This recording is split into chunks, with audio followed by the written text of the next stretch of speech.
Sufyan Ats-Tsauri Official.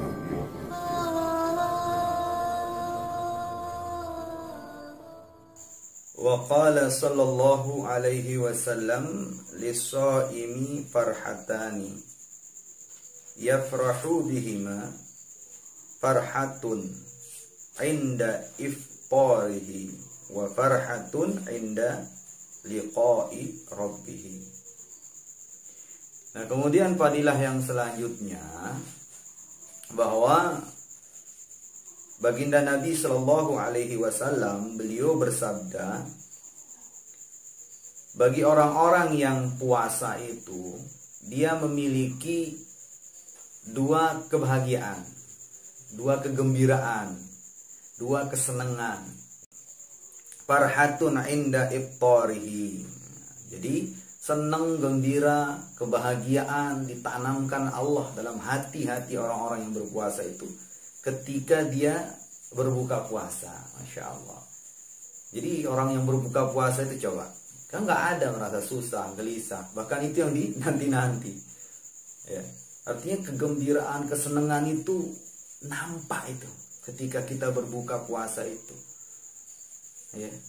Bahkan ada yang bukber, apa istilahnya itu, berbuka bersama, berbuka bareng ya kan.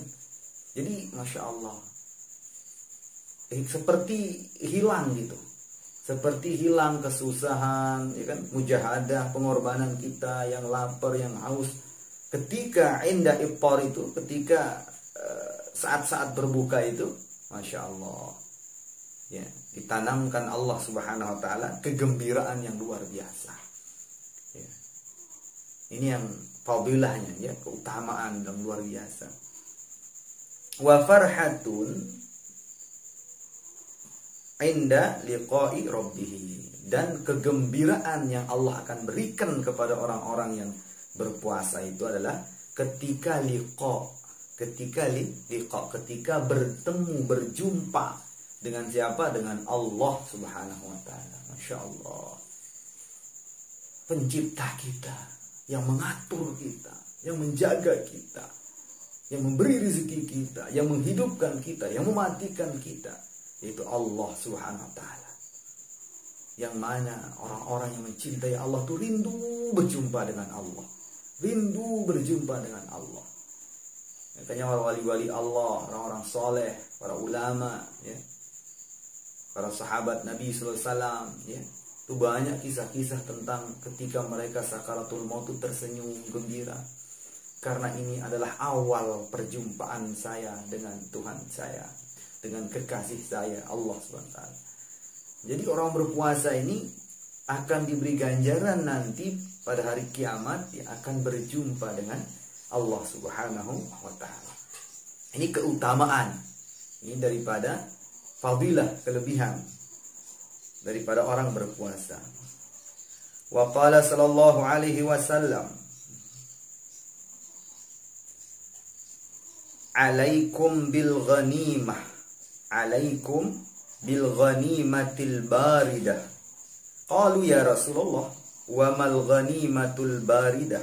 Qala as-sawmu fisyita'il ghanimatul baridah. Masya Allah. Jadi Nabi SAW menjelaskan ya, raihlah ya, kejarlah ya, ambillah untuk kalian ghanimah dingin ya, rampasan dingin, ghanimah dingin atau ghanimah baridah. Maka para sahabat itu bertanya, qalu ya Rasulullah, wa mal ghanimatul baridah? Apa itu ghanimah dingin itu ya Rasulullah? Ya, maka baginda Nabi SAW menjawab, as-sawmu fisyita. As-sawmu fisyita, berpuasa di musim hujan. Masya Allah, berpuasa di musim hujan itu Nabi SAW sebut bahwa itu adalah ghanimah syita, ghanimah baridah. Masya Allah, itu namanya ghanimah baridah, rampasan daripada dingin. Jadi rampasan ini seperti orang berperang gitu, namanya rampasan ghanimah. Kita berperang lawan musuh, maka ketika musuh kalah, apapun harta yang dimiliki musuh itu boleh menjadi milik kita, diambil. Itu namanya rampasan perang, ghanimah. Maka ketika kita di bulan suci Ramadan ini, ya, kita berjuang, berperang, ya, berperang melawan nafsu kita sendiri. Ketika kita bisa lolos, ya, di dalam puasa lebih-lebih pada musim hujan tuh, karena beda ya. Musim hujan ini, apalagi ini sudah kita puasa ini ada hujan-hujannya ya. Walaupun bukan musim hujan tapi hujan-hujan terus ya. Jadi mudah-mudahan ini termasuk ghanimah baridah ini, Masya Allah. Nah, jadi sebagai ghanimah dingin, keutamaan yang luar biasa, Masya Allah, keutamaan yang luar biasa bagi orang-orang yang berpuasa. Ini keutamaan, maka jangan sia-siakan waktu, jangan sampai kita ini bolong-bolong ya, apapun ujiannya ya, sekemampuan kita, kecuali hal-hal yang dalam fikih ya, boleh kita tidak berpuasa bagi yang sakit parah, kemudian orang yang bersafar dan lain sebagainya ya. Tetapi bagi kita yang ujiannya misal yang menurut akal kita ya, atau secara umum ya, itu mampu kita jalankan, maka usahakan jangan sampai kita ini terlewat, bolong, atau kita ini menyia-nyiakan daripada waktu yang Allah berikan kita sampai kepada bulan suci Ramadan ini. Sufyan Ats-Tsauri Official.